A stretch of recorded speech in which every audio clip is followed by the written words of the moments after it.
कलम 19(1) व्यवसाय करण्याचा हक्क. संविधानातील तरतूद काय आहे ती बघूयात आपण. भारतीय संविधानाच्या मूलभूत अधिकारांमध्ये म्हणजे फंडामेंटल राईट्स काय आहेत, तर कलम 19 नागरिकांना विविध स्वातंत्र्य देतं. त्यातील उपकलम 1(ग) असं म्हटलं आहे याच्यामध्ये की प्रत्येक भारतीय नागरिकास कोणताही व्यवसाय, व्यापार, उद्योग किंवा धंदा करण्याचा व चालवण्याचा हक्क असेल. म्हणजेच भारतातील प्रत्येक व्यक्तीला स्वतःचा व्यवसाय सुरू करण्याचा व चालवण्याचा हक्क आहे. पण याच्यावर काही मर्यादा किंवा रिझनेबल रेस्ट्रिक्शन सुद्धा घातलेले आहेत. हा हक्क अमर्यादित नाही.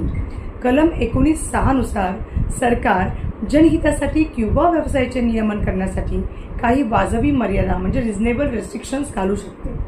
उदाहरणार्थ जुगार आहे, ड्रग्ज, मानवी तस्करी यासारख्या अनैतिक व्यवसायांवर बंदी घालण्यात आलेली आहे. आरोग्य व सुरक्षिततेसाठी घालण्यात आलेले काही नियम आहेत. परवाना, नोंदणी, कर व इतर काही कायदेशीर अटी घालण्यात आल्या आहेत. न्यायालयीन व्याख्या ही भारतीय न्यायालयांनी अनेक खटल्यांमध्ये या हक्काची व्याख्या केलेली आहे.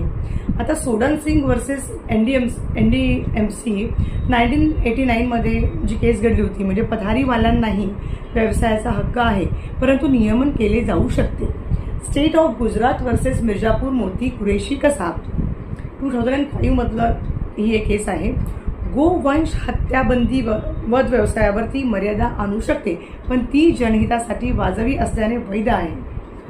ऑनलाईन गेमिंगच्या संदर्भातही काही म्हणजे रेस्ट्रिक्शन आहे. जर ऑनलाईन गेमिंग बॅन बिल 2025 कायदा झाला तर कंपन्या व खेळाडू याचा कलम 19(1)(ग) अंतर्गत विरोध करू शकतात. त्यांचे म्हणणे असेल की गेमिंग हा व्यवसाय आहे आणि त्यावर संपूर्ण बंदी अमूल्य सरकारचे अधिकाराचे उल्लंघन आहे. सरकार प्रतिवाद करेल की ही मर्यादा जनहितासाठी वाजवी आहे का, कारण लोकांचे आरोग्य, मानसिक शांतता आणि आर्थिक स्थैर्य धोक्यात येणार याच्यामुळे.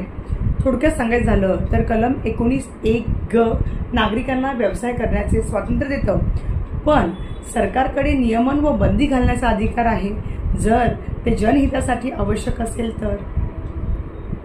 धन्यवाद.